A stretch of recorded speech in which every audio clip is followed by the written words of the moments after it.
So welcome everybody. I am Mr. Sutton, Executive Head for Orchard. I'll be leading this presentation this evening. I do know that on the call with us is Mr. Williams from Deputy Head, who's in school all the time, and Mrs. Williams from Year 6, both very knowledgeable around secondary transfer, and they may well help if we get to the point where I miss anything or forget anything. I'm sure they would just let me know and may be able to help if need be at any questions at the end. Normally this presentation takes about half an hour to 40 minutes, depending on how many questions there might be. But hopefully this will allow you to feel as informed as possible about the process of your child carrying on their learning journey from when they leave Orchard at the end of Year 6. So I'm just going to move ourselves on. So how to find your way through. We run this presentation because secondary transfer in the particular area of Hertfordshire the school is based and where the majority of our parents live is not as straightforward as it can be in other parts of the country. And so this allows us to go through what you might need to think about, some of the things you actually have to do in order to actually fully prepare for your child to move on to secondary school.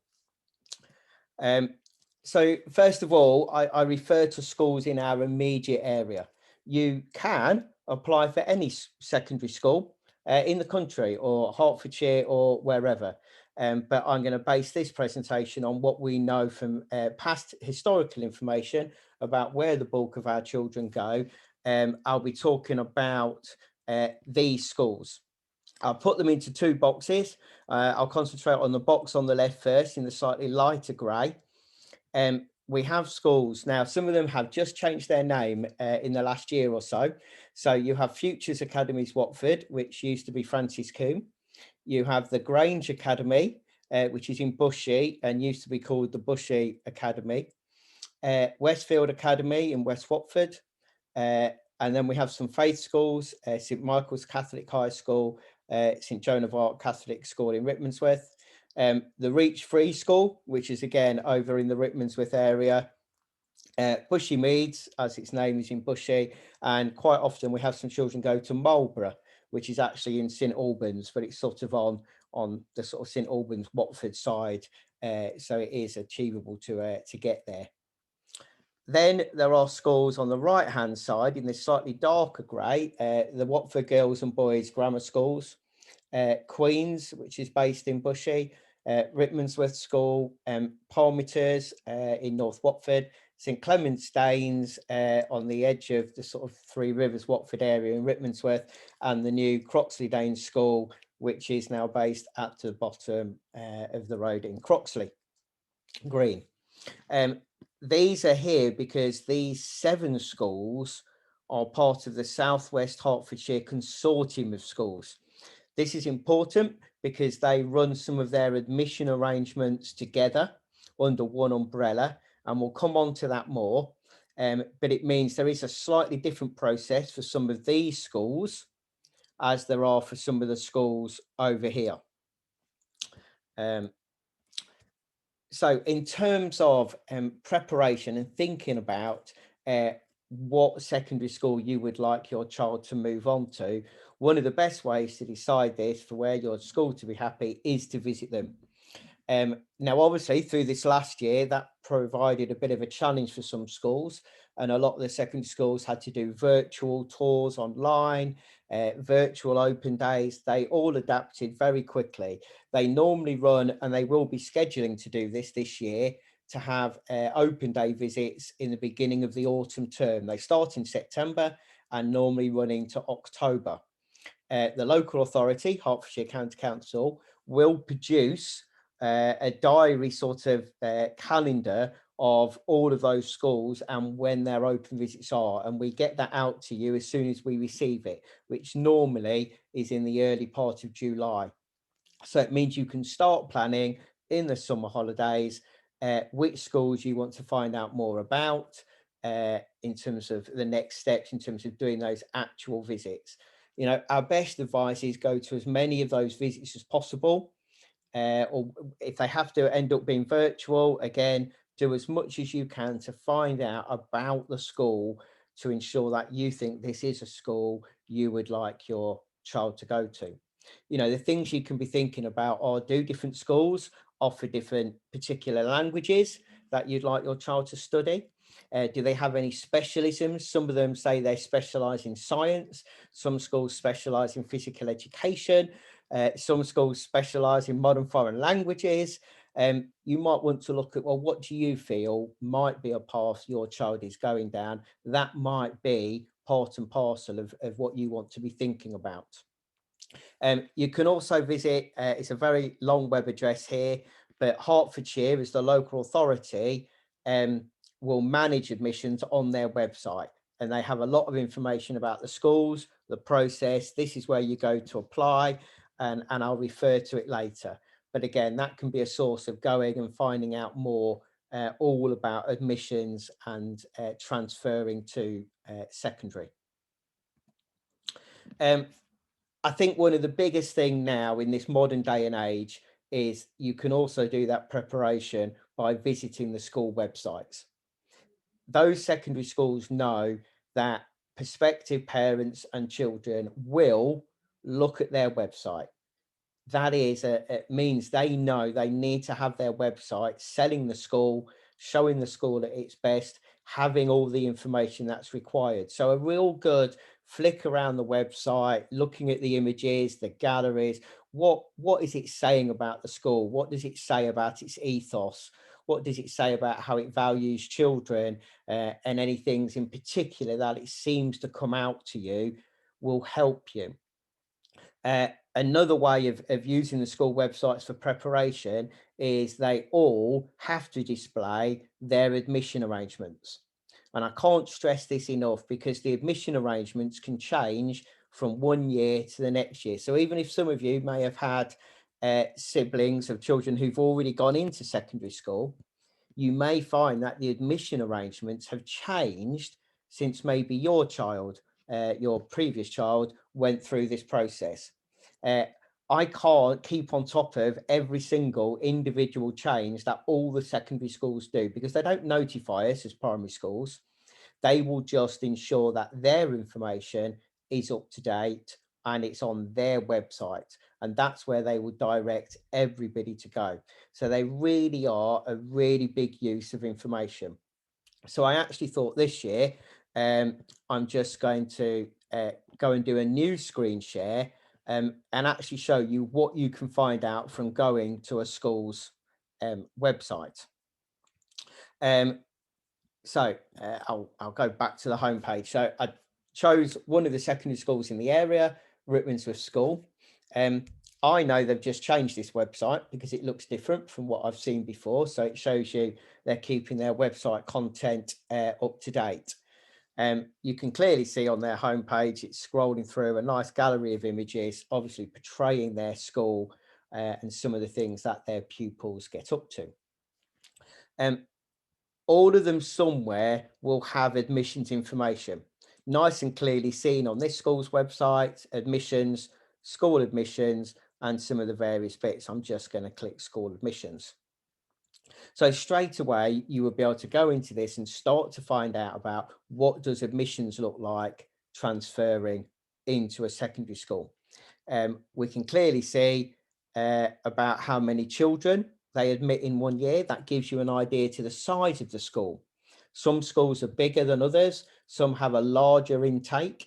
If you take 240 children, for instance, that would be referred to as having 8 forms of entry. It's about like having 8 classes all at once, 8 lots of 30 children joining their school in year 7.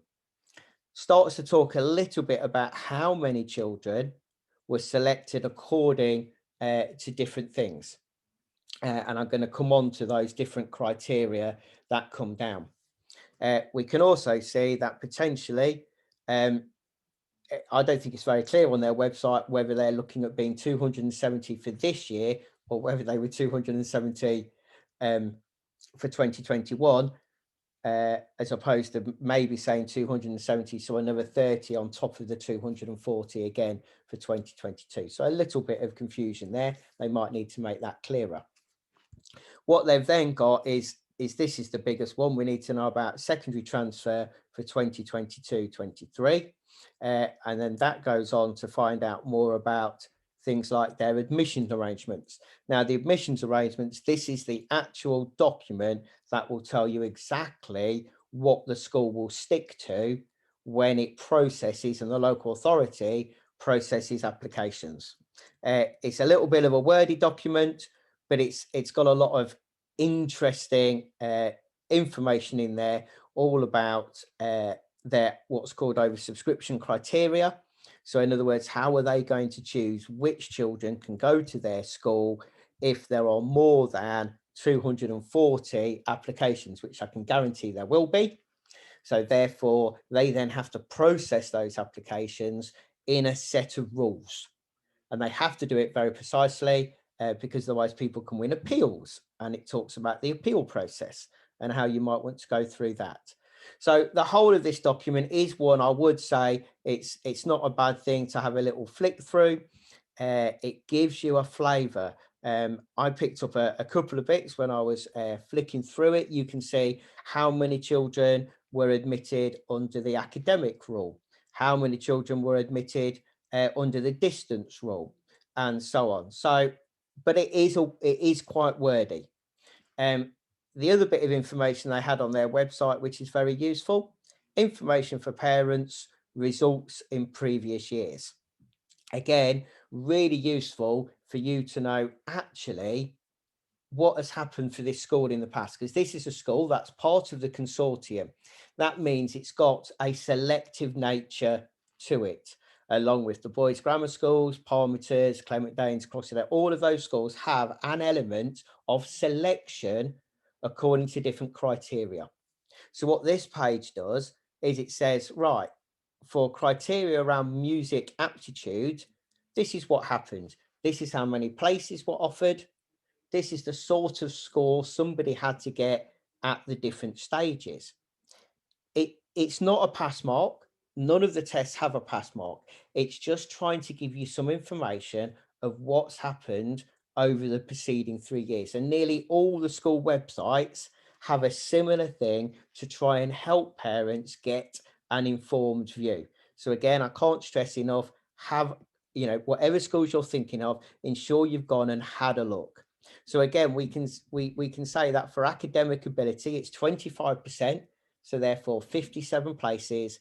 And you can see that as of 2021, year of entry, the lowest score that has got in at the moment is 184. That may well change. I think that's why the data is in red, because as we go through this summer term, there can be some movement between the secondary schools. So before children start in September, the data in red may well change a little bit. You can see it wasn't very different to 2020. But they're certainly lower than where we were in 2019. And some of that was to do with the fact that the consortium changed the type of paper you had to sit for part of the verbal reasoning process as well as the maths paper. Again, all information to do with those sorts of things are either on the school's website or on another website I will show you in a little minute. So useful information. They've tried to put it into a way that I think is quite useful for parents, or this school has. All schools do have a distance criteria. They will admit 10% on what they call distance 1.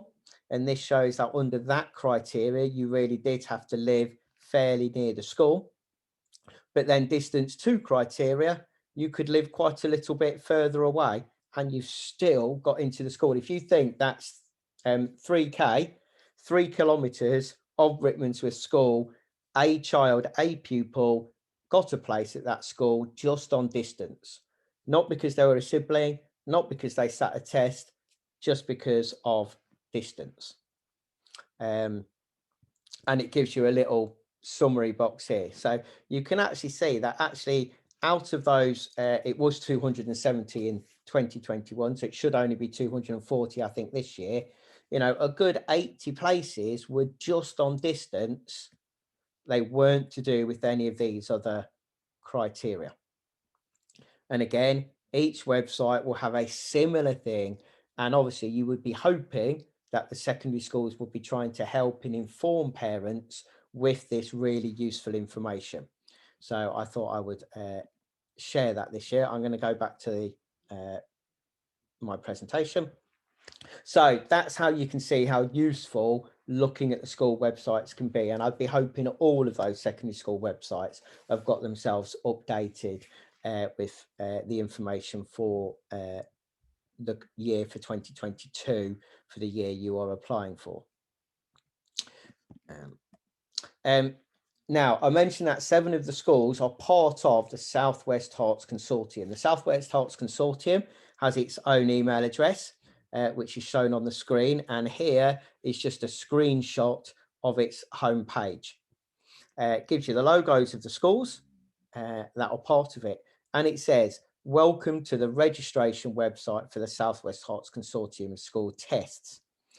This is something that you have to do if you are considering one of those 7 schools in any of its selective nature, where you've got to take an academic test or a music aptitude test. You have to register on this website. If you don't, they do not know that you want to be considered under those criteria. I think we've already sent some information home about the Southwest Hearts Consortium, but as I can say, they will always keep the most up-to-date information on their website. And you can see they've already got a little bit in blue and red about what happens if coronavirus disruption carries on even past this summer. They've managed it this year. They will manage it again. But what's useful there is it talks you about how to register. It shows you the familiarization papers. It lets you know the sorts of papers that the children would have to sit for their test. It talks a little bit about what the tests are, as well as some FAQs. So again, if you're considering any of those schools, you definitely need to go and have a look at the Southwest Heart Schools website. Carrying on with these 7 schools, they have different selective characteristics as part of their criteria, and not all of the schools are the same. So for instance, they will have different percentages for how many get in on academic merit. I just showed you Rickmansworth School, it was 25% for academic merit. If you go to Queen's School, it's 35% on academic merit and 5% on sport. Another school might not have a sport test at all. It's just Queen's that does. Some schools, like I said, might do 10% for music aptitude, but they are different. The boys and the girls grammar school, again, they're around 25% on academic merit, but actually it's different according to what postcode your child lives in.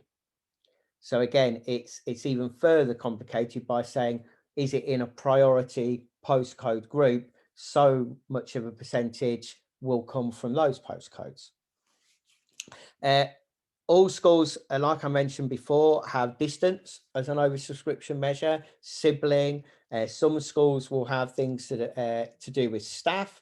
And if you're a staff member's child, they all have to have some criteria around SEN children with education and health care plans and children who may be in care or in post-care. That's a national requirement to be part of the school's admissions code.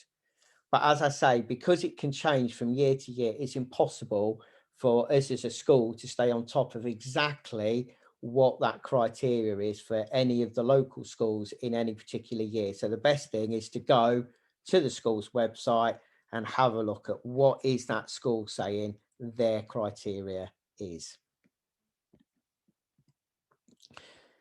And then you come to actually what is the physicality of what you can do. And they're called 4 options, 4 preferences, 4 choices. You can call them different things that you like. But you do have to rank those 4 choices of schools in your preferential order first, second, third, and fourth. And depending on what you put, you would be allocated the highest one first if you qualify for more than one of the schools. And what I mean by this is your child has to meet a criteria to get into one of the schools. It might just be on distance. It might be a sibling. It might be because they're going to meet it on the selective nature of the school under an academic test or a music test. But they have to meet a criteria for you to be considered for being allocated a place at one of your four choices. And then what happens is it must be a very, very, very complicated computer system. That's all done by the local authority, Hertfordshire. It's not done by any of the individual schools. It's done by Hertfordshire. They will then look at what did you rank as your highest preference choice. And then that is the school that you would be offered. So you have to really look at how you're going to do that in terms of putting your preferences. So if you qualify for choice 1 and 2, you qualify for 2 schools, choice 1 and 2, you will be offered your highest preference 1 because you actually qualify for both of them. A misleading thing is sometimes people think that, oh, I better put that first because that school will know that I've not put them first choice. That's not true at school. Schools do not know the order of your preferences before the places are allocated. The only people that know that are the local authority, Hertfordshire. In fact, it's the same for me as a primary school. Parents will apply for their child to join Orchard for their reception year. I don't know whether they put us first, second, third, or fourth in that process. They get allocated by the local authority. And it's the same at secondary transfer. My biggest bit of advice is to always put at least one school that you are very confident of getting a place at. Now, you sometimes have to be realistic and honest and accept that that may well be a school that doesn't have any selective characteristic that requires a test or an aptitude, because your child might just not do very well on that day of the test. They might not perform very well if it's the music. They might not go and do very well on the PE assessment day.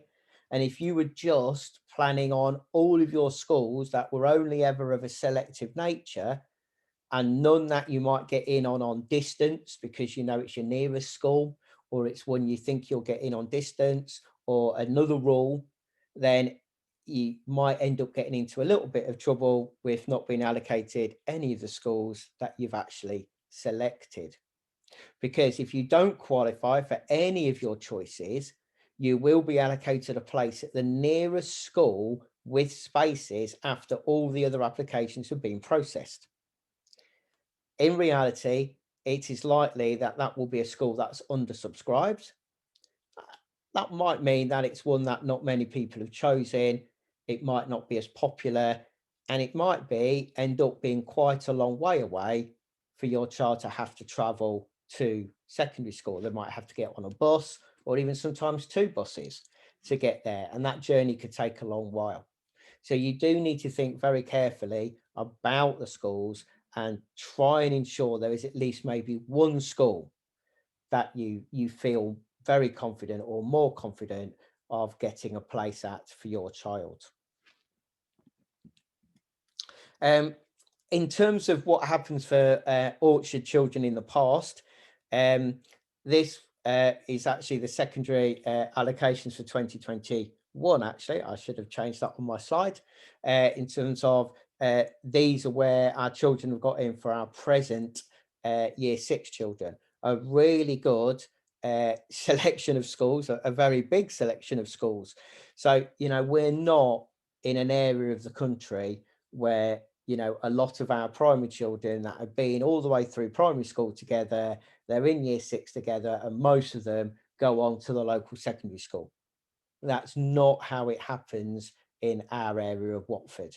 As you can see, they go to many different schools. It might be to where a sibling's been before, or it just might be to a choice of school that you were really pleased with, and you were allocated that school and your child met the criteria for.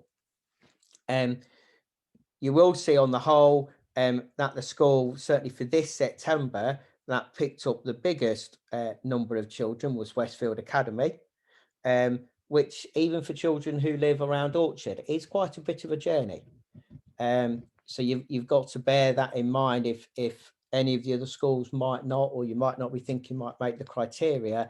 You need to start thinking about, okay, I might need to think about bus routes, journeys, how they're going to get to school. All of those practical things can be part of your thought processes when you're thinking about where children might actually go. Some key dates. Now, these are the dates primarily driven around the 7 schools that I've got a selective nature. I talked about how you had to register on the Southwest Herts Schools Consortium website if you were considering your child taking part in either the academic test, the music aptitude test, or the sports test. It's already open for registration. It opened a little bit earlier this year. It opened a week ago. And the registration closes on Friday, the 18th of June. They will not accept a late registration at all. They don't. So if you want to be considered for any of these 3 tests at any of those 7 schools that have a selective nature, you must register on the Southwest Herts Consortium website by Friday, the 18th of June. Don't leave it to the last minute. You can see some of the other dates there. Your child has to go and then take part in an academic test. That will be at a venue, not necessarily the schools you are considering. It's just an administration process where they will allocate children to go to a certain place to sit their test. That's on a Saturday, the 4th, this coming year. It could be that your child has to go and sit it at Palmiter's, or they might have to go and sit it at Rippensworth, or they might have to go and sit it at the boys' grammar school. Where they have to go and sit it is not an indication at all around any of your preferences. The thing to consider then is the scores or the outcomes of any of those tests are notified on Wednesday, the 20th of October, which is ahead of the deadline to which you have to apply by, which does allow you to make an informed, a bit more maybe an informed choice, because you might know your scores. You can look at what happened previously and you can think, am I making some sensible choices for my child based on what's happened in the past? So it does give you a bit of an idea before you have to apply. Right, let's go on to the next one. So be realistic. You do know your child the best, consider their views as well. They should be part and parcel of this process. We are here to help you as well. And we've got very experienced year 6 teachers. Mr. Williams is deputy head, taught year 6 for many years. We've got a lot of experience with this. We are here to help you if we can. We cannot tell you what schools to put down because that's not our role. That's your role as parents. We will help you. We will support you where we can with the process. But those choices ultimately have to be yours for your child. Look at the bullet point 2 and remember that, like I've said, many schools in the area are selective. Competition for the places is highly competitive. Thousands of children, thousands going for these selective places.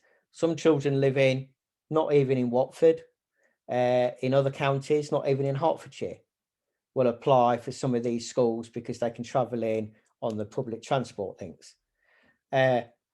Nearly all children, or a lot of them, will be tutored or coming out of private education. They would have been preparing for this. So you've got to bear that in mind. And the third point there, that the selection tests are a one-off thing and anyone can have a good day, a bad day, and you just don't know what's going to happen. These are just children, 10, 11-year-olds children, but having to do something which can be very stressful. And you want to help them through that process. We're here to help them through that process. I believe we just sent some home some information about what we do as a school, because we do feel as a school we do have a responsibility to help your child carry on that learning journey, and it's optional, but we do allow for some practice material around the selective nature of those tests in terms of some additional homework. And I believe information has already come home for that, for the children that we target that out at. In terms of the actual application, it's a common application done by the local authority. So for any schools in Hertfordshire that you are considering applying to, you do through their website. This is their website here. You can clearly see it's got a big green bar here, apply for a secondary school place. It talks you all through it. It talks you what you have to do. You do have to log in and have a username and password. But that's what has to be done before the 31st of October. Now, at the same time, quite a lot of the schools in our area, certainly the schools that are in the Southwest Hearts Partnership, but I think also some of the schools, maybe the faith schools, also require you to fill in their own what's called Suppley information form. So their own application form. It does not replace Hertfordshire's. You have to apply to Hertfordshire, but they like to gather their own information about who may well be applying for their school.